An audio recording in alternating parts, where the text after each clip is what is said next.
É o que eu sempre falo, às vezes você coloca muita regra e muita lógica dentro de um código específico, sem dividir aquele código para que seja fácil de ler, entender, tem muita chance de você esconder algum bug ali dentro.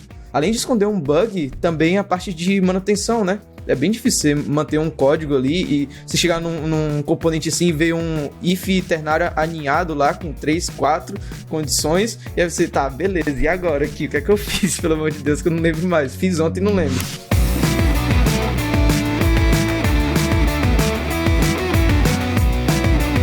Fala Dev, beleza? Estamos aqui para mais um podcast Fala Dev e hoje a gente vai falar sobre boas práticas na construção de interfaces com React Native. Eu trouxe aqui duas pessoas que já passaram aqui pelos vídeos da Rocket City, então se vocês estão ligados ou ligadas, vocês já viram essas pessoinhas aí pela frente de vocês. A Hilda já esteve lá no podcast Alumni, né, conversando com o Maicão um pouquinho sobre a trajetória dela, e lá no podcast tu fala também toda sobre digamos, a tua carreira até chegar onde tu tá trabalhando hoje, né, Hilda? Isso, eu expliquei um pouco sobre a minha história, como é que foi com o curso da Rocket City até entrar no mercado de trabalho. E aí eu falei como é que eu entrei no banco, né, que é onde eu estou hoje, e é isso. Massa demais. E estamos aqui com ele também, que a Hilda, que ele apelidou, né, queridosamente de Hudson Duarte, né, porque, é brincadeira, Hugo, é Hugo Duarte. Hugo, cara, como é que você está nessa noite, na verdade, de gravação, e a pessoa pode estar assistindo em outro horário, mas como é que você está hoje? E aí, pessoal? Cara, tá tudo bem. E é isso, tá tudo bem.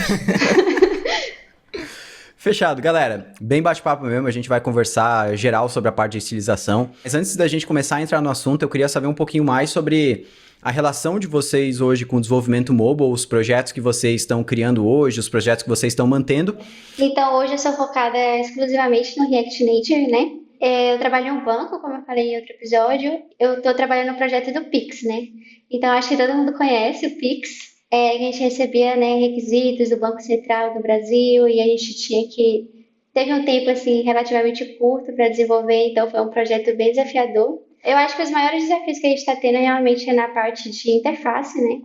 Como é uma aplicação que o Brasil inteiro praticamente usa, o Pix hoje, né? Como ele é um aplicativo que vai ser usado em larga escala, né? A gente tem que ter uma boa usabilidade.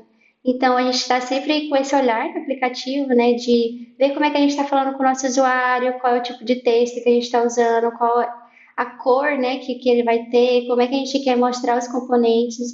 E aí, a gente teve todo um trabalho, né? Nesse conceito, vamos dizer assim. E aí, a gente acabou desenvolvendo a nossa própria biblioteca de componentes para poder lidar com esse projeto de uma forma mais customizada e trabalhar mais agilmente na construção das telas, né? Porque a gente já teria os componentes prontos, então a gente poderia focar mais nas regras de negócios, né? Que era um pouco mais complicada, né? Por ser o primeiro pagamento instantâneo do Brasil, então ele tem coisas muito específicas, né? Massa demais. Hugo, achei mais uma pessoa que começa as frases com pronto, então aqui vai ser uma... Vou começar a falar de novo, né? Porque uma época eu viajei com o Huguinho aí, com o Levir, e eles falavam muito isso, eu cheguei aqui na Rocket e eu tava falando toda hora, cara. Eu peguei o costume, assim. Mas, Hugo, cara, fala um pouco aí dos projetos que tu tá desenvolvendo, já vai dar alguns spoilers, não tem como não dar, né? Pronto. Eu não sei, eu posso falar sobre o que eu tô fazendo, no que eu tô mexendo hoje? Pode, vai, fala, vai. Assinei contratos. Spoilers. Quando eu entrei na Rocket, eu passei, acho que um pouco mais de um ano mexendo com desenvolvimento web, né? Na parte de React.js mesmo. E o back-end também, com Node, com alguns frameworks. Acho que faz um mês, ou nem isso tudo, que eu tô praticamente 100% focado agora em desenvolvimento mobile, que assim, realmente o que eu gosto de mexer, né? Desde quando, assim, eu comecei a programar, já foi para aplicações mobile, já com React Native e também com Android nativo também já desenvolvi. E aí, hoje, eu estou desenvolvendo o app da Rocket City. As maiores, não sei se dificuldades, mas algo que a gente estava até conversando, que foi mais eu mesmo me desafiei, foi deixar o aplicativo acessível. Então, a questão de leitores de tela, né? No caso, o VoiceOver e o Talkback. Assim, são vários detalhezinhos que a gente tem que ter cuidado para que realmente tudo fique ali acessível. Então, um exemplo é colocar um touchable without feedback ao redor de um input, porque as pessoas, quando eles derem foco no input, na verdade ele vai estar dando foco naquele componente ali, para a gente poder colocar algum label de acessibilidade, e daí ficar mais acessível e fica fácil de entender qual é o comportamento que aquilo ali vai ter. Então, assim, são alguns detalhes, tanto nessa parte, quando às vezes esconder algum componente, alguma coisa. Então, acho que o meu maior desafio hoje está sendo essa parte de acessibilidade, junto com as animações também, que está sendo, igual a Hilda falou, acho que é mais um hobby, assim, eu quero mexer porque eu acho bem divertido fazer a parte de animações. É legal falar também, né? O Hugo não quis contar aí para o pessoal que está assistindo não descobrir, né? Mas o Hugo já criou, inclusive, mesmo antes desse período de um mês, vários aplicativos, inclusive estão na loja, né, Hugo? E alguns deles ele mantém até hoje como alguns projetos paralelos, e isso é muito massa, assim, porque isso também traz uma expertise muito legal. E eu tô dando consultoria também, viu, para desenvolvimento mobile. Peguei uma consultoria aí. Assim, eu já tinha feito alguns freelas, mas a parte de consultoria é nova e tá sendo uma experiência bem massa, assim. É bem legal. Massa demais, cara. A gente vê hoje, quando a gente vai começar a trabalhar com React Native, que existem milhares de formas de estilizar uma aplicação, né? Isso tanto na web quanto no native, né? Uma pessoa que começa a estudar, ela já cai, cara, style sheet lá, .create, aí tem o styled components, ou ela pode utilizar um UI kit pronto, né? Um native base, aquele React Native Elements e por aí vai. Eu queria entender um pouquinho de vocês, como é que vocês estão estilizando as aplicações de vocês, qual ferramental que vocês estão utilizando, para depois a gente entrar mais a fundo em cada uma dessas opções aí, o que a gente pode extrair melhor delas. É até um tema polêmico, né? Se usa um UI-Kit ou não, né? Então, a gente tinha até conversado sobre isso, né? Isso depende bastante do seu projeto e do rumo que você quer levar o seu projeto, de quantas pessoas que você tem na equipe, né?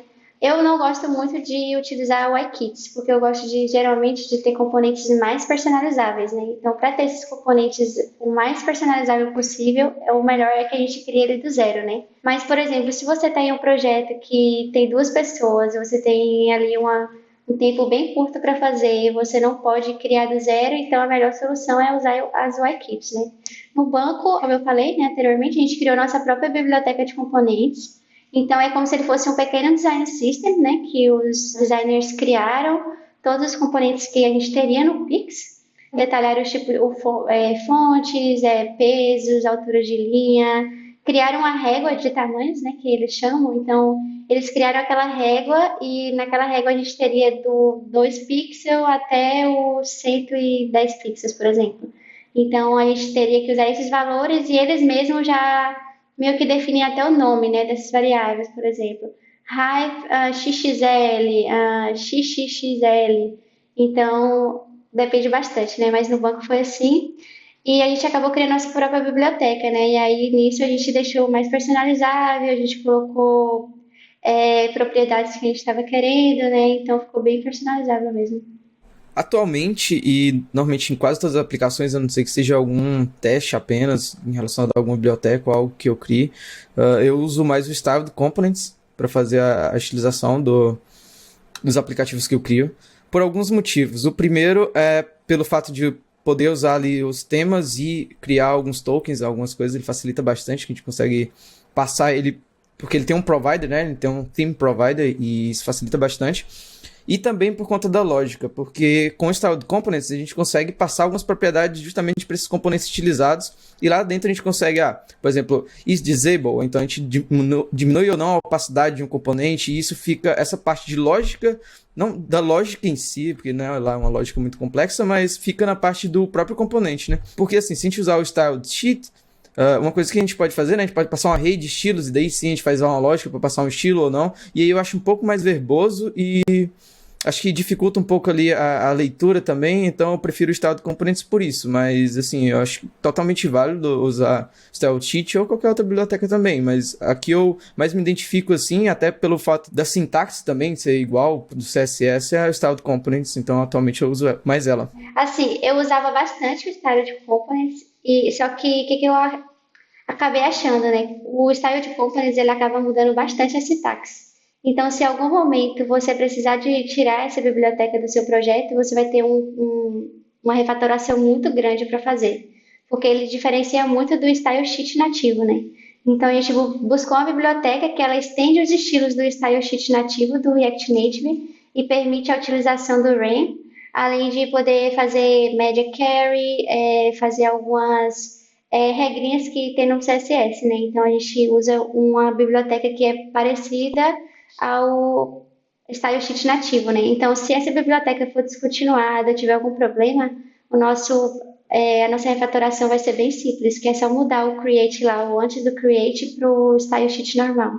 A escolha de bibliotecas, ela vai muito do projeto. Eu acho que tem formas, talvez, diferentes da gente chegar no mesmo resultado. O que eu tive de experiência com essas bibliotecas, digamos, de estilização feitas para React Native, e na verdade com uma grande parte das bibliotecas feitas para React Native, é muitas vezes uma má manutenção, assim, e uma biblioteca muito parada no tempo, assim, e não me trouxe muita segurança em utilizar, e por isso que eu sempre acabo voltando para a estratégia mais pura possível, usando ali no máximo o Styled Components da vida, que até no React Native ele não tem tantos ganhos quanto tem na web. E aí, se precisar fazer alguma coisa dessa, como o Rain ou tudo mais, tentar procurar, eu acabo tentando procurar uma lib específica para resolver só esse problema. Porque eu vejo que tem muita lib no ecossistema JavaScript, às vezes, principalmente essas que tentam abraçar coisa demais, que não estão, digamos, ramificadas em outras libs, que às vezes uma parte ali de dentro dessa lib fica obsoleta e tu tem que ir puxando outras libs para ir resolvendo problemas menores. Dentro do que vocês falaram, até ali a Hilda falou que ela não gosta muito de utilizar UIKits. Eu particularmente acho que o UIKit, ele... Principalmente os que existem hoje no universo React Native, eu acho que para web tem uns que são melhores, mais personalizáveis, assim, mais fácil de trabalhar. Mas para Native, a grande maioria, eu acho que eles acabam limitando mais do que ajudando, assim. Tu vai utilizar ali um Native Base da vida, e aí assim, no momento que tu tiver um componente que não tem ainda no Native Base, tu entra em desespero porque a API do Native Base ou de qualquer outro, ela não é muito aberta para tu criar os teus próprios componentes usando os tokens, usando a mesma sintaxe do próprio Native Base. Diferente do que a gente vê em outras libs para web, como eu falei antes, ali do Chakra, né, do ThemeUI, do Radix lá, ou de qualquer outro UIKit que a gente tem hoje disponível. E além da sintaxe, de quando a gente precisa criar um novo componente, esses UIKits eles já seguem um padrão, né? Então, por exemplo, talvez os botões sejam mais arredondados, e aí um select ou algum drop-down seja também arredondado ali. E aí se você vai criar um componente que não faz parte daquele UIKit, se você criar ele, assim, meio que diferente daquele padrão, né, já vai ficar uma coisa meio estranha, assim. Então ele te engessa bastante. Claro que ele ajuda também, como a gente falou, né, tudo é um trade-off, cada um tem ali as suas particularidades, mas eu acho que além de sintaxe e, assim, da dificuldade que você vai ter e talvez ficar travado justamente porque você está usando um UIKit para facilitar as coisas, também tem essa parte de tentar manter o padrão, né, que já existe daquele determinado UIKit. É até legal, assim, por exemplo, no Personal, no nosso aplicativo, né, no Pix, a gente queria uma aplicação realmente voltada para o usuário e que ela fosse, com base no Pix, ela conseguisse atingir de uma forma diferente, né? Mostrar a nossa marca, o que a gente queria demonstrar para o cliente. E aí foi até por isso que a gente resolveu fazer nossa própria biblioteca. Porque aí todos os componentes, eles teriam basicamente a mesma base de design, né? Então, o arredondamento deles seria um padrão, a cor, mais ou menos padrão, né? A tipografia. E aí, com isso, a gente, juntando todos os componentes, a gente teria uma tela totalmente personalizada com base no que a gente queria demonstrar para os nossos usuários, né? Você consegue muito isso quando você cria os seus próprios componentes, né?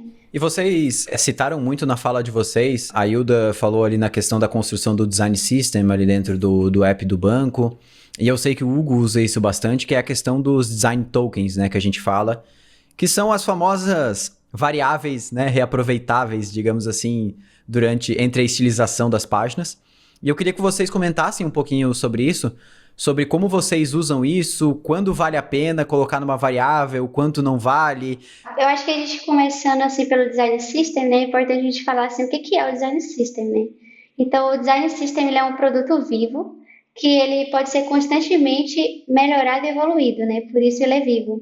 E ele vai ser um produto que vai servir outros produtos de forma dinâmica, né? Então, e dentro desse design system, a gente vai ter regras, a gente vai ter componentes, a gente vai ter tipografias, cores, padrões de uso, responsividade. Tudo depende, né? Porque se você está numa empresa muito pequena e que não tem, às vezes, um time de design consolidado, talvez não venha isso pronto para você, né? Mas se você tem um time de design pronto e isso vai vir realmente um design system, então ele já vai vir pronto, né? Então lá no nosso DS a gente já tinha a nossa régua de tamanho, então quando eles criaram, eles já colocaram lá. Ah, vai ter essas cores com esses nomes, né? Vai ter esses tamanhos de linha, vai ter esses tamanhos de fonte, vai ter esses tamanhos de peso de fonte. Então veio tudo pronto para a gente, só realmente criar as variáveis, né? Mas eu acho que se você está fazendo sozinho, é bom você tentar meio que planejar sua interface primeiro, para você manter um padrão, né, na sua aplicação. Porque se você cria uma aplicação pense nos valores meio que na hora, vai ter lugares que vai ter o mesmo componente de texto, por exemplo, mas uma tela vai estar 12 e o outro vai estar 16. Então, vai causar uma má usabilidade, né, para o usuário, né? Uma das coisas que, assim, principalmente para quem está iniciando o desenvolvimento de uma aplicação sozinho ou com poucas pessoas, é que às vezes não tem um time de design. Se você não vai conseguir criar o layout da aplicação sozinha, se você não tem talvez esse conhecimento para criar um layout antes, eu acho que pelo menos definir os padrões antes de tipografia, de pelo menos as cores principais que vai utilizar, as fontes que vai utilizar, é o básico, sabe? Define isso e aí se isso aí pelo menos estiver padronizado, o resto vai mais ou menos caminhar junto, né? Hugo, conta um pouquinho pra gente como é que foi esse processo também e como é que tu define hoje isso. Hoje dentro da Rocket, né, a gente tem alguns designers lá, então facilita bastante a vida. A gente não tem um design system pro mobile, nem pra empresa em si, assim, ainda consolidado. A gente tá trabalhando nisso, né? A gente tem a equipe de designers trabalhando justamente no design system hoje. Em breve, provavelmente, a gente já vai ter toda essa gama de componentes, cores, tipografia, todos esses padrões.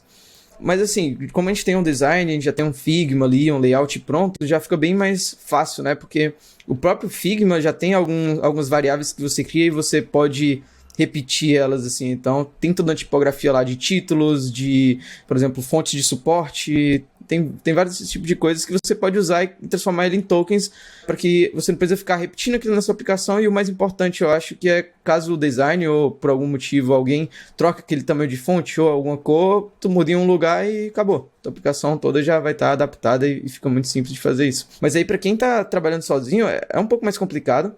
Você falou de, será que a gente usa quando começa a repetir muito?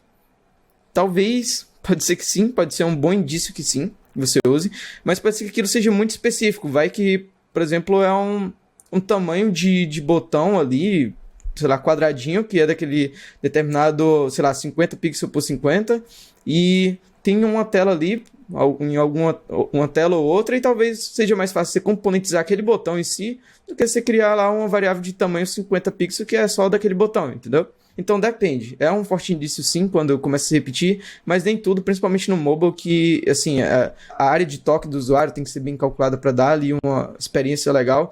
Não, aqui eu vou arredondar, por exemplo, era 15, vou colocar 18, tá, mas pode ser que, né, não fique tão legal ali de experiência de usuário ou algo do tipo, assim, atrapalha e a pessoa acaba esbarrando num botão que estava na esquerda ali e um pouquinho mais para a direita, fica muito colado com o outro. Tem que ter bastante cuidado nisso para que esses arredondamentos, porque, eu quero usar um padrão, mas pode ser que não se encaixe, entendeu? Nem sempre o padrão se encaixa, né? Isso é uma das coisas que a gente como dev às vezes fica ficcionado por criar padrões ou criar variáveis que vão ser reaproveitáveis, componentes que vão ser reaproveitáveis. Só que conforme o projeto cresce, a gente percebe que aquele componente ou aquilo, a estrutura que a gente criou que deveria ser reaproveitável, ela está nos limitando e pode acabar a gente precisar modificar muito, digamos, o comportamento inicial a fim daquilo não fazer mais sentido, né? Isso acontece muito com componente. Às vezes a gente pensa, vamos criar um componente de botão. Aí daqui a pouco o botão ele pode não ter fundo, ele pode ser só outline. Daqui a pouco o botão ele pode ter um quadrado ou arredondado. Aí daqui a pouco faz mais sentido tu ter criado um button, um outline button e um rectangle button, por exemplo. É o que eu sempre falo, às vezes você coloca muita regra e muita lógica dentro de um código específico, sem dividir aquele código para que seja fácil de ler e entender, tem muita chance de você esconder algum bug ali dentro. Além de esconder um bug, também a parte de manutenção, né? É bem difícil você manter um código ali e você chegar num componente assim e ver um if ternário aninhado lá com 3, 4 condições e aí você, tá, beleza, e agora aqui? O que é que eu fiz? Pelo amor de Deus, que eu não lembro mais. Fiz ontem e não lembro. Só uma coisa sobre os tokens, né? Eu acho que uma boa forma de você começar a definir os tokens, que é o que a gente usa, a gente tem um de dimensions, que nesses dimensions a gente vai ter todos os valores de altura, largura, margens, pads e borders. Então, por exemplo, geralmente quando a gente quer criar uma linha, né, uma linhazinha, a gente coloca um pixel. Então, seria um pixel, 2 pixels, por exemplo, a variação. Então, você já pode colocar nesse dimensions. As variações de tamanho que você vai ter de altura de componentes. Outra separação que a gente faz é o de colors, que a gente coloca todas as cores que a aplicação vai utilizar. O outro é de font sizes, são todos os tamanhos de fontes que a gente vai ter. Então, sei lá, sai do 12 e vai até o 24. Então, a gente tem ali o 12, 14, 18, 16, 20, 22, 24.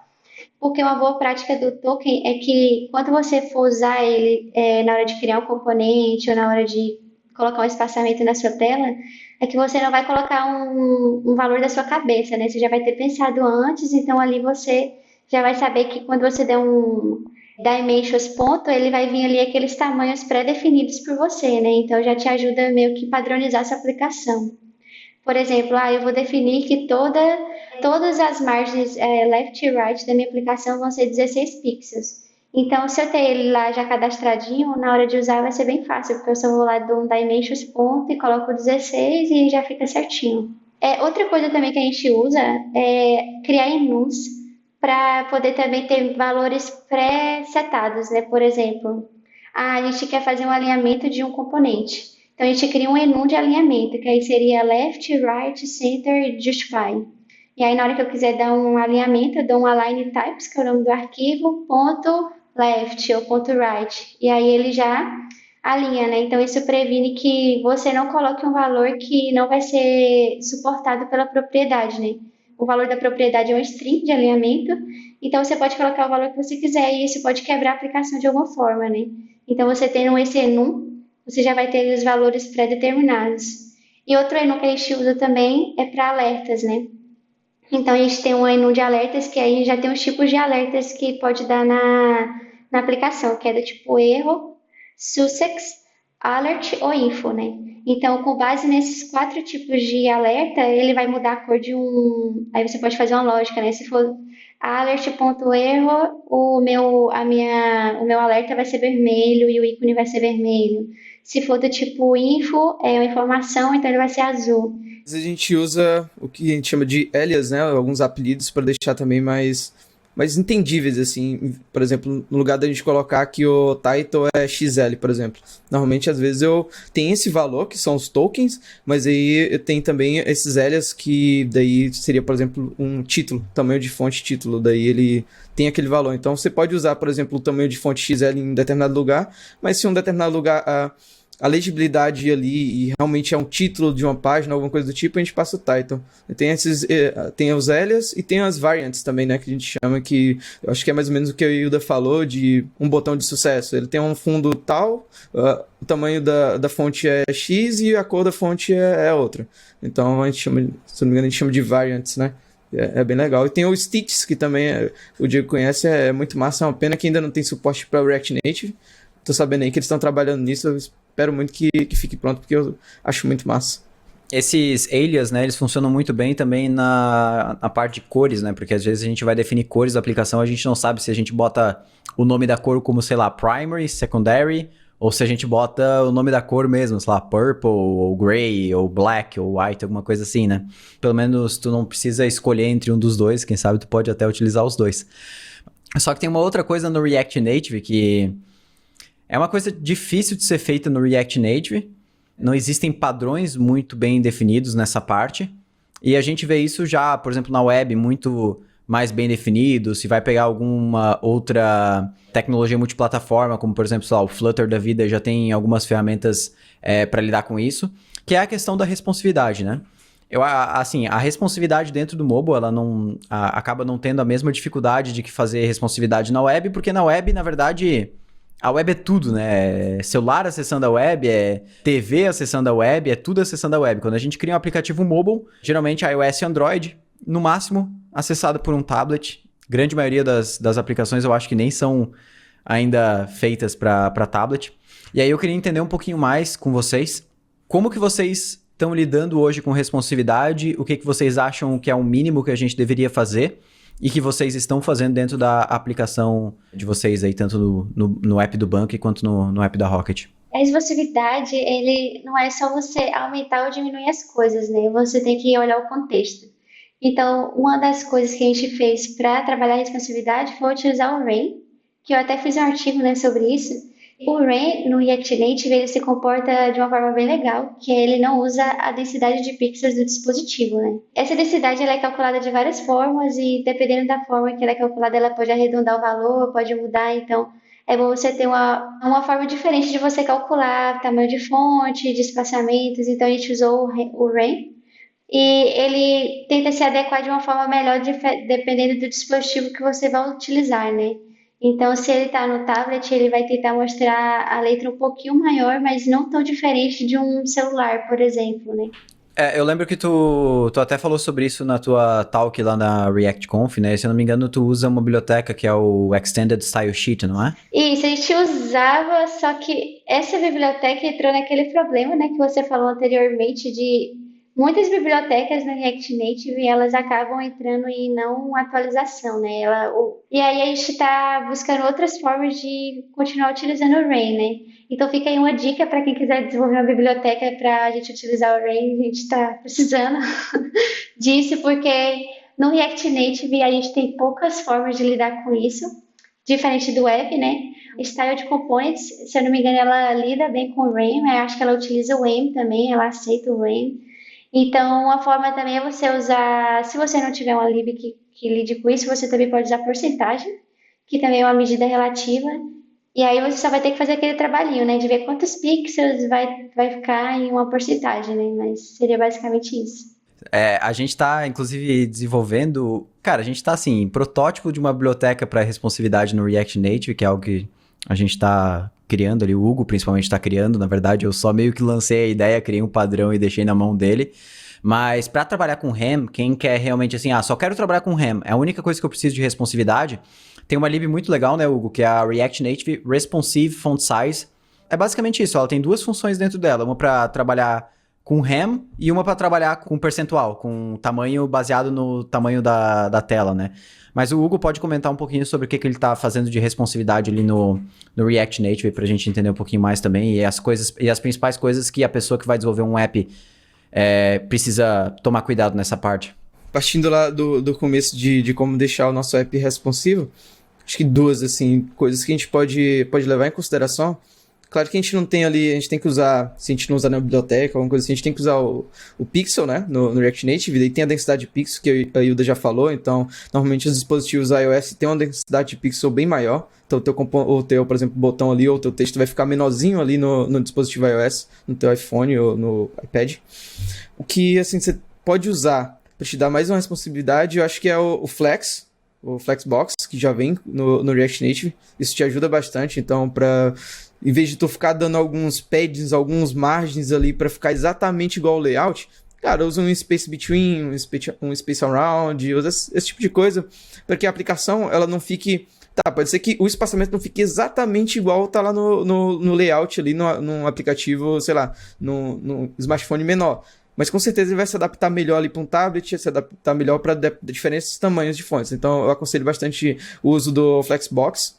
Pode usar e abusar e parar um pouco de usar margem top, uma margem top muito grande ou bottom, enfim, para alinhar alguma coisa, tenta usar o Flex. Só para complementar, tem a própria API de Dimensions, né, do React Native, que a gente consegue importar e trabalhar com a largura e a altura do dispositivo, ou até com a orientação, para conseguir fazer alguma customização, né? Aí no caso a gente trabalhar com proporção, né?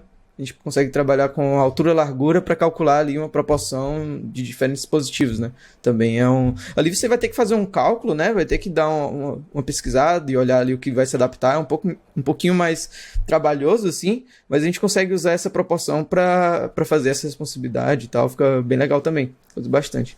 Só para complementar o que ele falou, é que usando o Flexbox, né? A gente também tem o FlexWrap, que você pode controlar, por exemplo, se o seu tamanho da sua tela chegar a tanto, você dá um flex wrap para ele quebrar ou para ele fazer alguma coisa.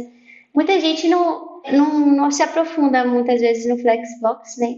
Então, eu acho que se você está pensando em ir pro React Native, uma das primeiras coisas que você tem que aprender, assim, bem é o Flexbox, porque já é nativo, né? E até uma coisa nativa também que a gente tem no React Native, que é o Platform. A gente consegue identificar qual é o tipo da plataforma, né? Então, muitos cenários, às vezes a gente tem que, se o Platform for igual ao S, que é o iOS, então a gente vai fazer um layout diferente. Então, dá para você usar isso também, né? Que é um método nativo do próprio React Native. E aí, falando da biblioteca que o Diego jogou a bola aqui pra mim, cobrem o Diego a biblioteca de responsividade. Tá lá, a biblioteca já tá, só que a gente tá testando, então eu tô anotando alguns pontos pra gente fazer algumas melhorias, né, Diego? Alguns testes ali, realmente, assim, colocar a biblioteca já, assim, da forma que a gente acha que vai ajudar bastante. Eu tô usando isso, eu tô usando a biblioteca no aplicativo da Rocket City, e tá ficando bem massa. Eu mostrei pro Diego, eu mostro lá alguns prints. Então, o tablet, pra dispositivos pequenininhos lá, Cara, aquele celular que sei tu lá. me mandou um vídeo lá funcionando, cara. Eu pensei que ele tava brincando, mas ele falou, cara, olha só, o aplicativo da Rocket funcionando aqui num Nokia tijolão aqui de É, 2000 e sei Nokia lá cabeção. quanto, cara. E, cara, o negócio funcionava mesmo, cara. Funciona, e é legal porque ele mantém realmente a proporção, né? A gente usa o REM lá e a gente consegue colocar a escala. Então, por exemplo, se tu usa a escala de 8 pixels ou de 6, daí tu pode usar aquele nosso REM normal, né? Que corresponde a 16 pixels. No caso, se for um layout mais quebrado, então você consegue configurar bastante coisa lá dentro. Fica bem legal mesmo, tô usando bastante lá. A gente também tem media carries, um hook também que retorna media carries e breakpoints. Então, cara, tá ficando bem massa, porque dependendo do tamanho do dispositivo, a gente consegue renderizar alguma coisa ou outra, e o REM tá funcionando, assim, tá delicinha, né, como diz o Steamstar. E não tem essa de cobrar o Diego não, porque é o Hugo que cobra o vai... Diego. O Hugo que vai estar disponibilizando a biblioteca e ele vai trazer com certeza mais atualizações no Twitter dele, então é só ficar de olho lá que ele vai falar. Tá no Mas, reposto galera, do Diego. Continuando, continuando aqui o papo sobre interfaces no React Native, existem algumas outras coisas que a gente consegue fazer no React Native para fazer alguns efeitos visuais interessantes para o usuário que está utilizando. E eu queria que vocês comentassem algumas outras coisas que vocês podem deixar de dicas para quem está construindo interfaces com React Native. Eu vou começar com a primeira e aí vou deixar vocês continuarem isso. Pouca gente dá atenção, na minha opinião. É algo que eu já tinha até conversado com vocês, que é a questão de interface otimista, né? No mobile, principalmente, que não acontece tanto no web, né? Porque na web, geralmente, a pessoa vai estar conectada numa conexão de banda larga, com alta conexão. Aqui no Brasil, cara, geralmente, assim, a 3G, ela não é aquelas coisas, a pessoa não... Nem todo mundo tem acesso a uma internet de qualidade, que está no grande centro e tudo mais. As operações que a gente faz dentro do aplicativo, nem sempre elas vão ter um resultado muito rápido, né? Então, ao invés de ficar lá, o usuário... clica lá no botão e fica lá carregando, existe o conceito de interface otimista, que é basicamente a gente mostrar para o usuário como se tudo tivesse dado certo e por baixo dos panos a gente fazer aquela requisição conforme a internet permitir. Então, isso são algumas coisas, por exemplo, o Instagram faz muito bem isso, né? A gente bota lá o celular no modo avião, sai curtindo as fotos, sai comentando, ele funciona tudo. Aí quando você voltar na internet, né, o famoso offline first, ele vai realmente fazer os disparos para API lá dentro do app. Então, pra mim, isso é uma coisa, cara, pouca gente dá atenção, mas pra quem tá usando o app, parece que o negócio tá muito rápido, porque você vai fazendo as operações e vai tudo funcionando, e a pessoa consegue utilizar aquilo com muito mais fluidez. Imagina se no WhatsApp a gente digitasse a mensagem, a nossa internet estivesse lenta, e só aparecesse o cardzinho de mensagem quando realmente ela fosse. Cara, as pessoas iam ficar super agoniadas, porque não ia poder digitar mais enquanto a mensagem anterior não fosse, né? E você nem ia saber o que você digitou. Depois você abria a conversa e tava lá indo loading, aí você, meu Deus, eu já avisei, será pra colocar a comida do gato ali, que tá deitado na cama? Não sei. Então... Mas uma coisa que tem que ter cuidado também com a interface otimista é você não usar em... Porque assim, operações triviais ali de um like no Instagram, tudo bem. Tá querendo falar que a sabe? Hilda não pode usar nas transferências do Pix, né? Hilda, tem que ter cuidado ali pra você não dizer, beleza, o Pix deu certo e o negócio não ia, entendeu? Vai descontar do saldo do cliente lá pra você ver.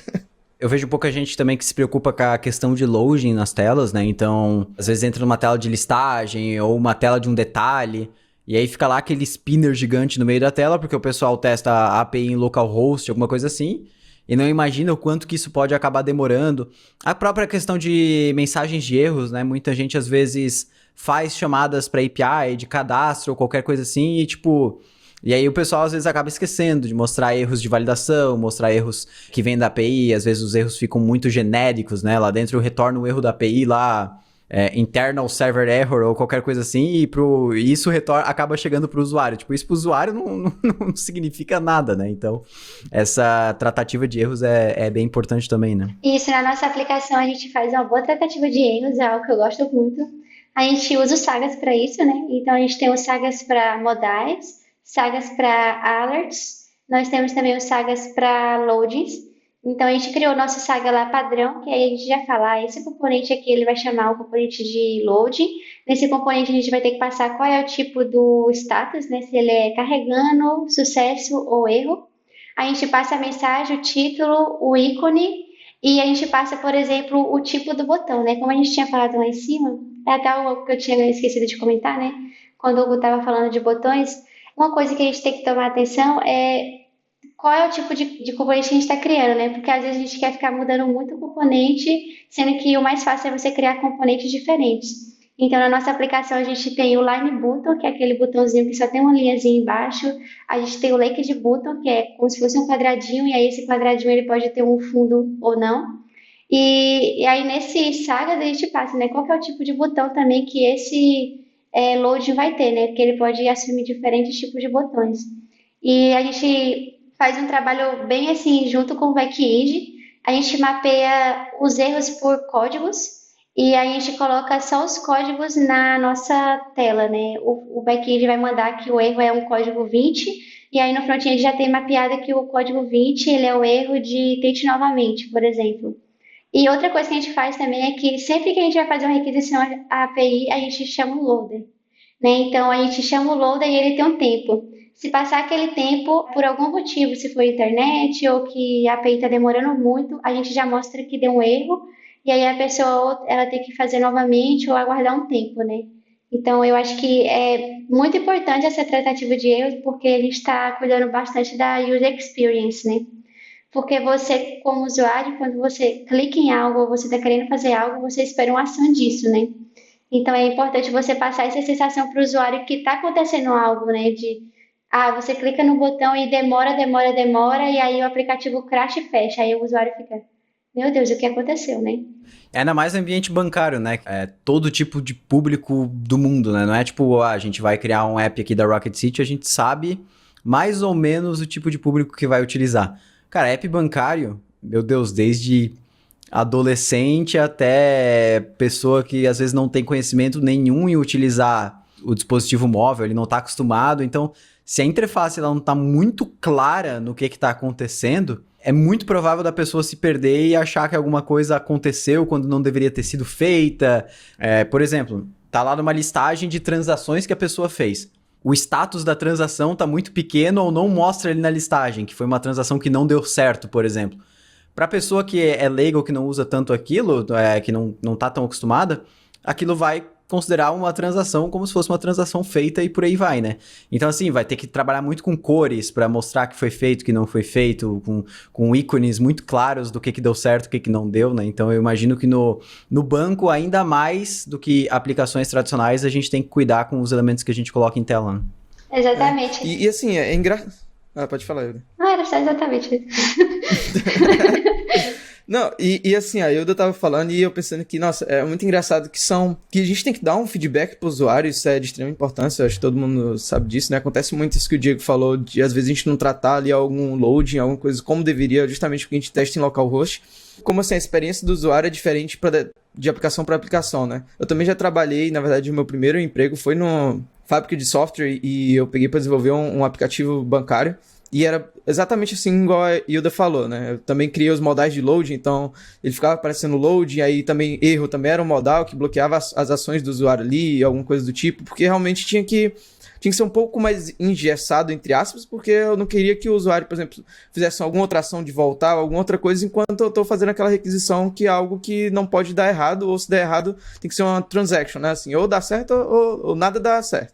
Mas aí, por exemplo, no Discord da vida, ou até no app da Rocket City, a gente pode usar um Shimmer, um Skeleton, né, que a gente chama também, que é aquele, meio que mostra pro usuário ali como vai ser a tela, então, tipo, tem uma listagem, então ele mostra, sei lá, os cardzinhos, e aí só aquela barrinha, assim, de carregamento, mostrando basicamente, ó, aqui vai ser basicamente esse conteúdo, é uma bolinha assim, então provavelmente ele é uma imagem que vai ser redonda, aqui vai ser um texto um pouco maior, aqui menores, então a gente consegue dar esse feedback do usuário dele abrir uma tela e ele já ter mais ou menos a noção de como vai ser aquela tela e qual o conteúdo que vai aparecer, né? Verdade. Eu acho que o Facebook usa isso, né? O Skeleton também para Usa. Todos os apps do Facebook usam essa estratégia e acho que eles até, inclusive um tempo atrás, eles estavam fazendo muito isso até nas splash screens dos apps, né? Então tu entrava lá a splash screen do Facebook e ela era uma skeleton screen do feed. Mas hoje eles abandonaram essa ideia e eles estão usando só a logo mesmo centralizada, voltaram, digamos, para os primórdios como a grande... como a maioria das aplicações é feita assim, né? Uma logo ali no meio e pronto, porque splash screen não é um negócio também pra pessoa ficar muito tempo, não. Já que vocês estão falando de usabilidade e tal, é a questão comportamental, né? A gente acaba trabalhando com duas plataformas principais, né? iOS e Android, apesar de existirem outras, e os usuários dessas plataformas, eles estão acostumados a fazer coisas de certas maneiras e a gente tem que cuidar com isso, né? Por exemplo, se a gente falar para um usuário Android, arrasta da direita para a esquerda para excluir, ele vai falar... Quê? Pra que isso? Não é só eu pressionar aqui e aí eu vou ter as opções para excluir ou qualquer coisa assim? A gente tenta escolher bibliotecas que continuam seguindo o comportamento nativo, né? Para que o usuário não tenha esse estranhamento, né? Muitas vezes a gente quer personalizar também muita aplicação e dependendo do público que você quer atingir, ele não vai estar acostumado com aquilo, né? E aí, por exemplo, o Date Picker, né? No iOS e no Android ele se comporta de forma diferente. Então, se você quer usar esse comportamento, né? É bom você procurar uma biblioteca que tente manter esse comportamento nativo, né? Um outro exemplo também é a biblioteca de navegação mesmo, o React Navigation. Então, por exemplo, no Android, para você voltar ali uma tela, tem aqueles botõezinhos ali na parte de baixo, né, dos celulares Android, você pode voltar na setinha. Normalmente no iOS é mais gestos, né, principalmente depois do iPhone, acho que do 10, né, pra cá, do iPhone X, e aí praticamente é tudo gesto, né? Eles tiraram aquele botãozinho, então você arrasta para cima ali para você fechar um aplicativo, e aí, por exemplo, no Navigation você arrasta da esquerda para direita, ele volta a tela, ele dá um go back, né? Então tem bastante coisa que já são, igual a Hilda falou, né? Algumas bibliotecas já tratam isso de uma forma já nativa para cada dispositivo. Porque tem componentes que, na verdade, eles não tem nada a ver com uma plataforma com a outra, daí é muito melhor criar uma coisa do zero do que ficar tentando adaptar demais, né? Que vai para o mesmo lado que a Hilda falou ali, de hoje eles terem 4, 5 ou 6, sei lá quantos componentes de botão, ao invés de ter um botão que pode receber uma propriedade, que vira line, que vira outline, que vira solid, e por aí vai, né? Eu acho que isso até entra no tópico, né? Que é a parte de propriedades, né? Acho que quando a gente vai fazer um componente, a gente vai criar propriedades, a gente, desenvolvedor, tem que ter um olhar mais crítico sobre isso, né? Porque senão você vai ficar lá furando o seu componente e ele vai ficar cheio de propriedades que vai mudar o conceito do componente, né? Por exemplo, eu tenho um componente que se chama text component e ele é o quê? Um text. Então ele tem que ter propriedades que não mudem o conceito dele ser um text. Então eu posso colocar uma propriedade para colocar ele em negrito ou não, aumentar o tamanho, mudar a cor, mas não faz sentido, por exemplo, eu colocar um botão no meio desse componente. E se eu quiser colocar um border radius no meu text, Hilda? Não. Que isso? Isso eu acho que a gente falou, já fica aí como mexendo de um PR que eu gravei com o Diego, que a gente fala sobre algumas curiosidades do React, né, tanto de performance quanto sobre isso. A gente falou sobre contexto e algumas outras coisas, e eu acho que a gente também citou sobre essa parte de propriedades, né. Isso é um problema que a gente vê bastante, de às vezes ter propriedades que não fazem parte do contexto daquele componente, né. Às vezes pode até fazer parte, mas você criou um nome que não tem nada a ver com aquilo, então... Assim, é bem importante que você deixe sempre o seu componente, não só componente, mas telas, context providers, tudo assim, dentro de um contexto só, para que se não vire uma maçaroca ali, e aí a lógica de sloading depende de, sei lá, do background do botão, sabe? Tem que tomar cuidado com essas coisas. Assim, tem mais algumas coisas, né, que a gente pode citar. dentro do React Native. Uma das coisas assim que eu queria muito que o Hugo trouxesse, e se a Hilda estiver utilizando isso, fale também, mas eu falei do Hugo porque eu sei que ele está utilizando muito, é a questão de animações, né? Cara, quando a gente trabalhava lá com React Native com classes, o Reanimated V1 funcionava muito bem. Aí veio a parte de Functional Components, né? Os hooks ali no React. E aí o Reanimated V1, a API ficou muito estranha, né? Porque a gente tinha que, botar os animated values dentro de refs, ou... Cara, ficava um negócio muito maluco, assim. E agora a gente teve esse lançamento da versão 2 do Reanimated e tal, e eu queria que o Hugo pudesse comentar um pouquinho sobre isso e outras bibliotecas que a gente pode utilizar também, ou até APIs nativas para lidar com animações dentro do React Native. Isso é tão verídico, ô Diego, que hoje se a gente vai usar um animated.create animated component, se eu não me engano, e você passa o componente, ele fica dizendo, não pode ser um componente funcional. Eu fico, velho, quem é que usa classe ainda hoje, velho? Deixa eu criar meu componente funcional aqui.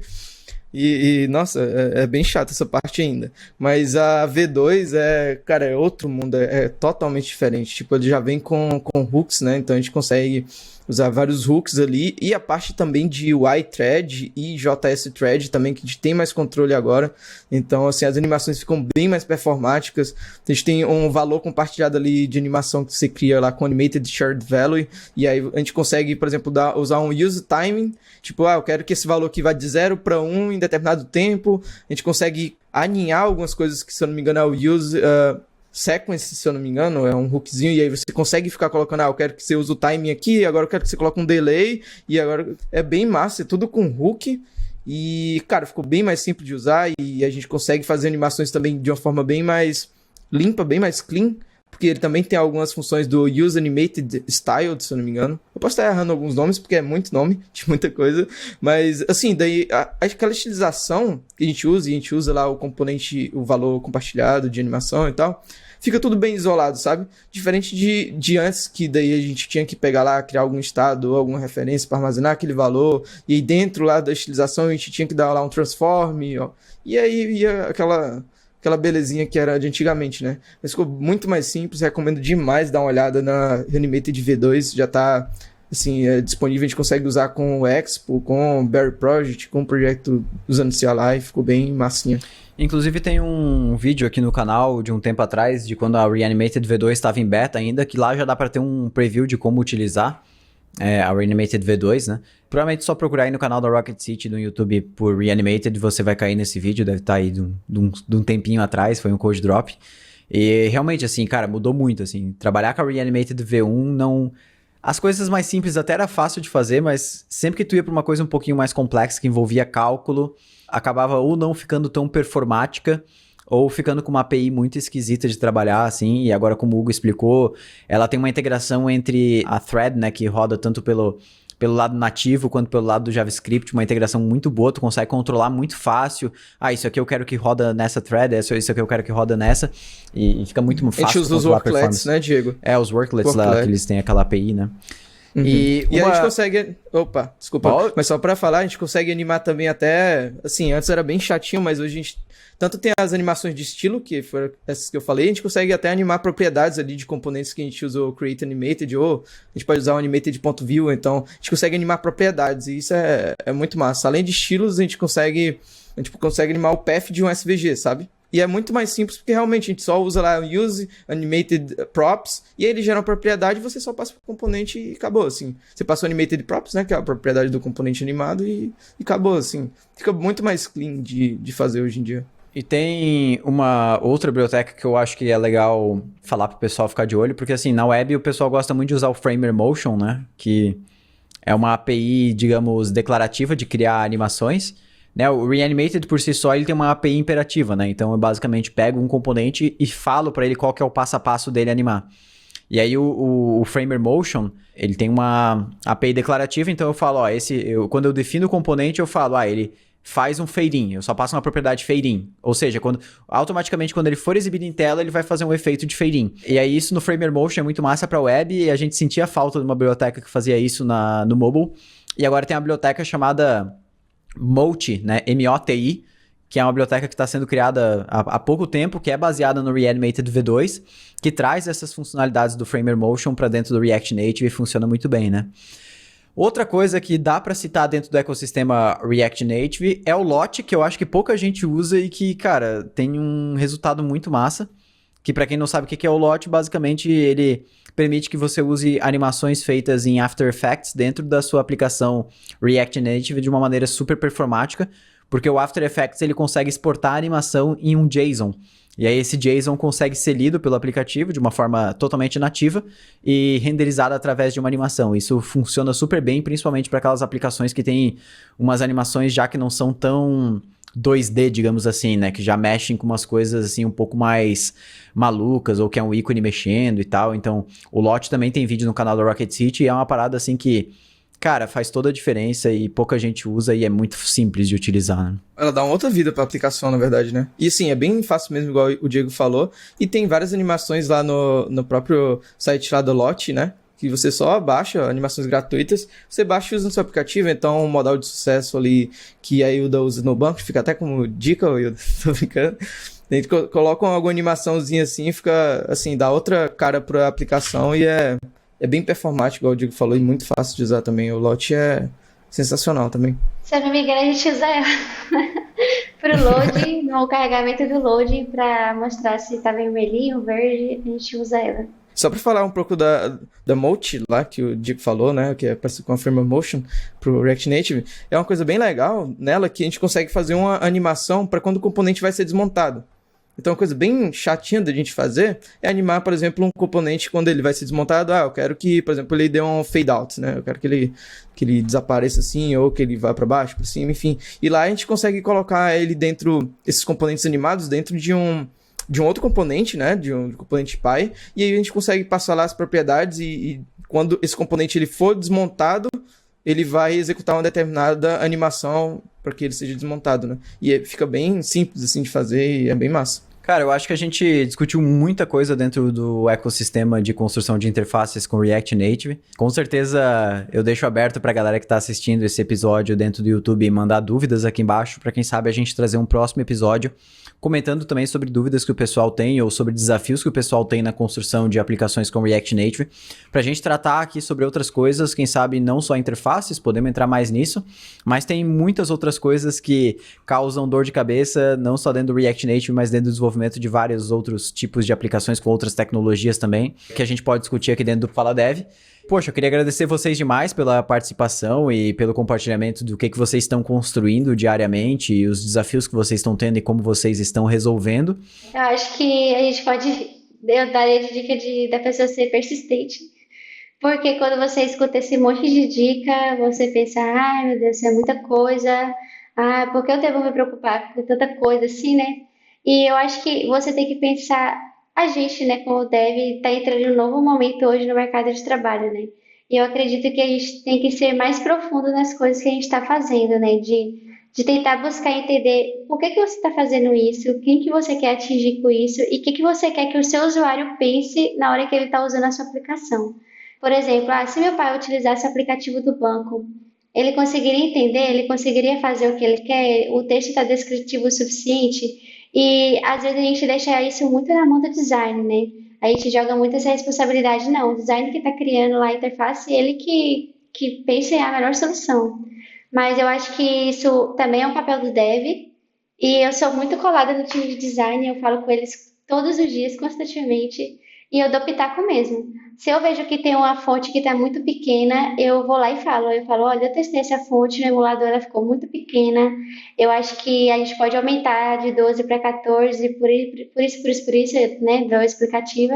E tem que ser assim mesmo. Eu acho que o trabalho entre front-end e design tem que ser um trabalho mútuo, assim, né? Então, o Thiago, na minha mão, ele sofre, assim, porque ele entrega a interface e eu já vou falando, cara, isso aqui não dá pra fazer assim, não rola, eu acho que não vai ficar legal, e aí a gente discute, cara, assim, é um negócio bem...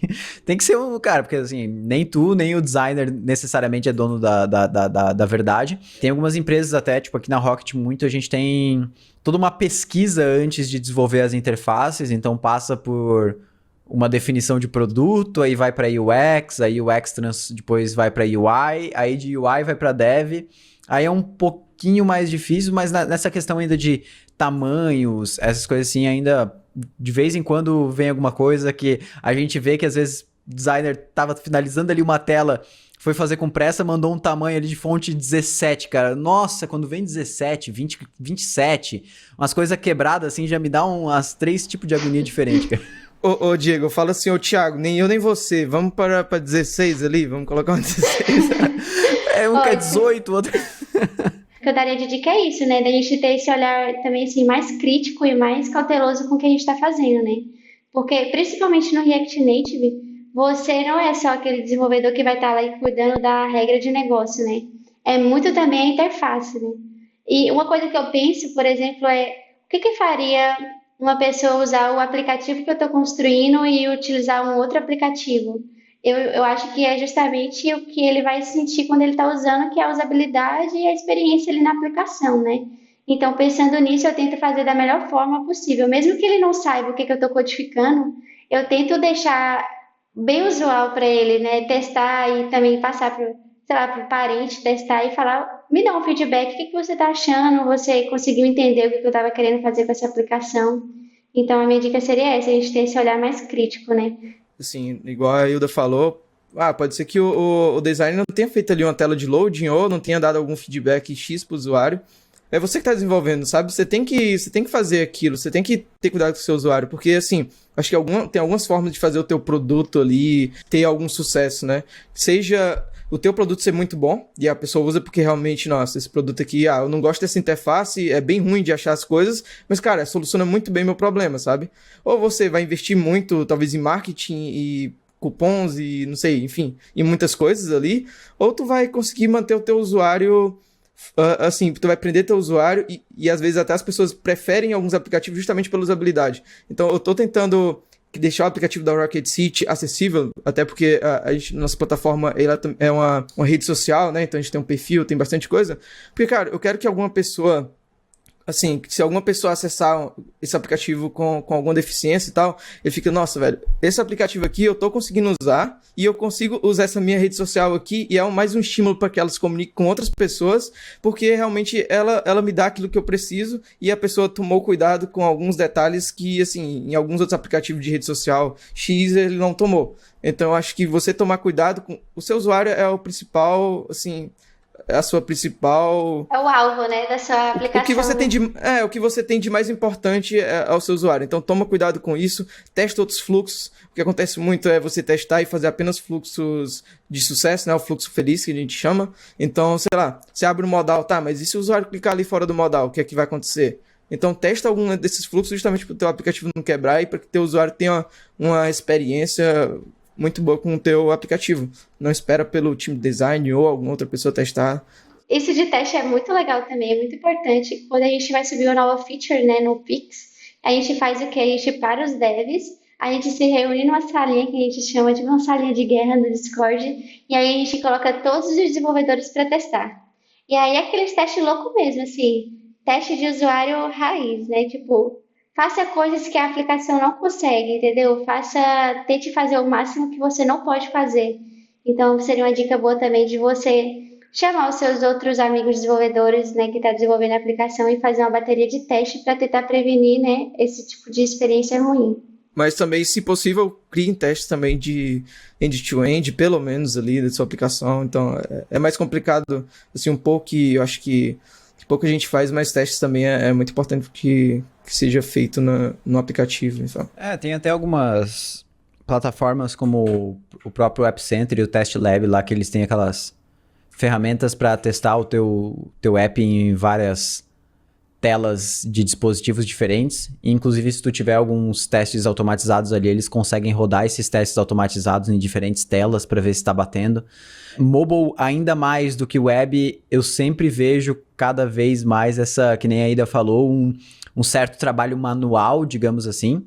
A maioria dos dev mobile que eu conheço, assim, cara, tem, tipo, na mesa um iPhone, um Android para conseguir rodar ali no dia a dia, porque às vezes o emulador não é suficiente para usar o app ali mesmo com o celular na mão.